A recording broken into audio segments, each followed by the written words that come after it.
हाय मैं रवि के बिंदास बोल में आपका स्वागत है। माननीय डीएम नैनीताल धीरज घबरियाल जी ने एक आदेश जारी किया है आज कि कोसी बैराज से लेकर लखनपुर चुंगी तक ट्रैफिक जाम रहेगा, यानी कि प्रतिबंधित रहेगा। दरअसल सुबह 5 से 7 बजे तक और शाम को 6 से 8 बजे तक। और उन्होंने ये निर्णय लिया जब उन्होंने यहाँ देखा कि 5 से 7 और शाम को 6 बजे से लेकर 8 बजे तक काफ़ी लोग घूमने आते हैं। तो मृदु हृदय दिल के धीरज घबरियाल जी ने एक ऐसा आदेश पारित किया जिसकी भूरी भूरी प्रशंसा हो रही है कि उन्होंने इतनी चिंता की है। और वो कलात्मक व्यक्तित्व के तो धनी है ही और एक नरम दिल भी रखते हैं, इससे उनकी पहचान हुई है। लेकिन क्या उनका ये फैसला या उनका ये आदेश व्यवहारिक है?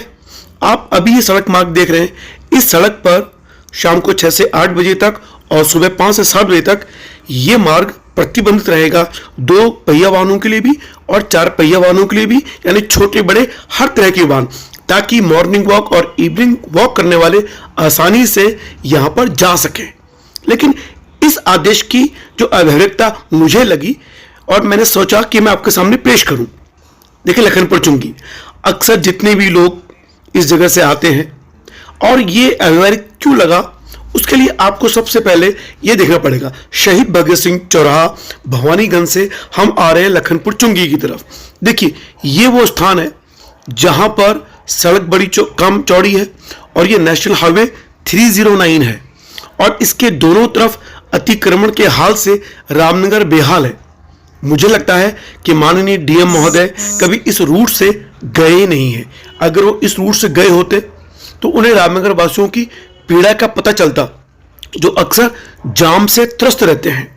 थाने के बगल में इतना जबरदस्त जाम लगता है क्योंकि यहाँ पे एक छोटा चौराहा भी आप कह सकते हैं जो फड़ वाली गली से जाता है और नीचे की तरफ एक गली जाती है, यानी एक अनौपचारिक चौराहा भी आप कह सकते हैं। अब देखिए, ऊपर की तरफ हम जा रहे हैं, यहाँ पर काशीपुर के लिए बस खड़ी रहती हैं, दाएं तरफ पार्किंग है और इस स्थान पर भी बहुत जाम लगने की संभावना होती है। अब जैसे जैसे आप ऊपर की तरफ चले जा रहे हैं एमपी इंटर कॉलेज की तरफ, बाईं और दाईं तरफ देखिए सड़क बड़ी संकरी हो चुकी है क्योंकि बाईं तरफ ऑटो बड़े खड़े रहते हैं और कभी कभी तो लोग अपनी कार को, अपने वाहन को बीच कोने में ही खड़े कर देते हैं। कहने का मतलब यह है कि सड़क में ही खड़े कर देते हैं, जिससे जाम की भयावह स्थिति उत्पन्न हो जाती है।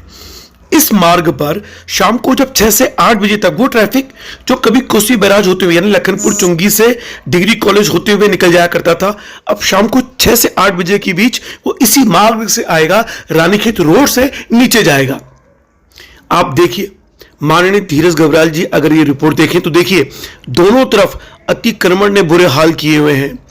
लोग अपनी कार को, अपने वाहन को जहां तहां खड़े करके चले जाते हैं शॉपिंग करने के लिए 2 मिनट का वास्ता देकर, और उसके बाद यहाँ जाम की जो भयावह स्थिति उत्पन्न होती है उसकी आप कल्पना नहीं कर सकते। वो तो भला हो कि बाईपास लोग निकल जाते हैं तो इतनी दिक्कत नहीं होती, लेकिन आपके इस आदेश के बाद कि शाम को 6 से 8 बजे तक कोसी बैराज की तरफ रोड बिल्कुल प्रतिबंधित रहेगी, यानी कि वो सारा ट्रैफिक अब शाम को 6 से 8 इसी रानीखेत रोड होते हुए आएगा, यानी कि आप उस जाम की कल्पना कर सकते हैं तो उस तकलीफ को आप महसूस करते हैं। इसीलिए मुझे लगा कि फैसला अव्यवहारिक है। अब ये व्यवहारिक है या नहीं ये आप लोग तय करें। एक पत्रकार होने के नाते जो मुझे महसूस हुआ, मुझे लगा कि मैं माननीय डीएम महोदय के सामने लेके आऊं और उन लोगों के सामने भी लेके आऊं जो इस जाम से त्रस्त होने वाले हैं। देखिए दोनों तरफ कितना लंबा जाम और नेशनल हाईवे के फुटपाथ पे अतिक्रमण के हाल किसी से छिपे नहीं है। अब मैं आपको पूरा रानीखेत रोड पर यानी लखनपुर चुंगी से थाने की ओर लेके जा रहा हूं और आप गौर कीजिएगा कि इस रानीखेत रोड जो कि नेशनल हाईवे 309 है उसके दाएं बाएं दोनों तरफ कितना जबरदस्त अतिक्रमण है। साथ में बसें खड़ी हैं बेतरतीब तरीके से, यहाँ पे जिप्सियां भी खड़ी होती हैं, यानी कि पार्किंग की कोई उचित व्यवस्था न होने के कारण गाड़ियां यहाँ खड़ी कर दी जाती हैं। यानी कि शाम को 6 से 8 बजे तक यहाँ वैसे भी बहुत जाम लगा रहता है। अब जब लखनपुर चुंगी से पीजी कॉलेज होते हुए कोसी बैराज का जो ट्रैफिक है शाम को 6 से 8 बजे तक बंद कर दिया जाएगा। अब वो सारा ट्रैफिक यानी कि इस रानीखेत रोड से होकर गुजरेगा। तो कल्पना कीजिए कि इस जाम की दोहरी मार पड़ने वाली है रामनगर वासियों को रानीखेत रोड पर, और लोग त्रस्त हो जाएंगे।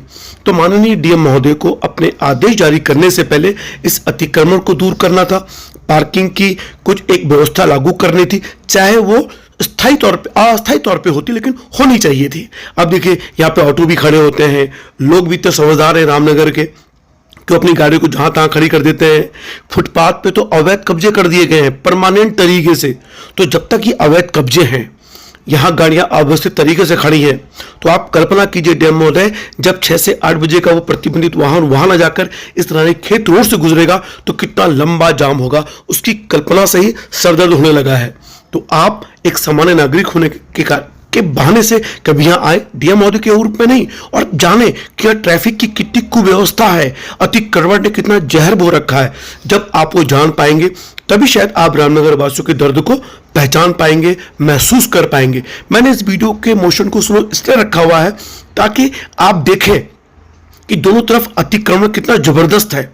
ऐसे अतिक्रमण में जब 6 से 8 बजे का वो सारा ट्रैफिक इसी ओर मुड़ जाएगा, तो आप कल्पना कीजिए कि 6 से 8 बजे के बीच ये रानीखेत रोड बिल्कुल चौक हो जाएगी, जाम हो जाएगी, और लोग सदर करके त्राहिमाम करने लगेंगे कि डीएम महोदय प्लीज वो मार्ग खोल दीजिए, हम यहाँ फंस रहे हैं। फिलहाल रवि के बिंदास बोल देखने के लिए शुक्रिया। हमारा मकसद सिर्फ प्रशासन को आईना दिखाना है और कोई नियत नहीं है, क्योंकि रामनगर हमारा है, डीएम हमारे हैं, और सिर्फ हृदय वाले डीएम महोदय इस रिपोर्ट को देखकर जरूर कोई निर्णय लेंगे। जय उत्तराखंड, जय उत्तराखंड।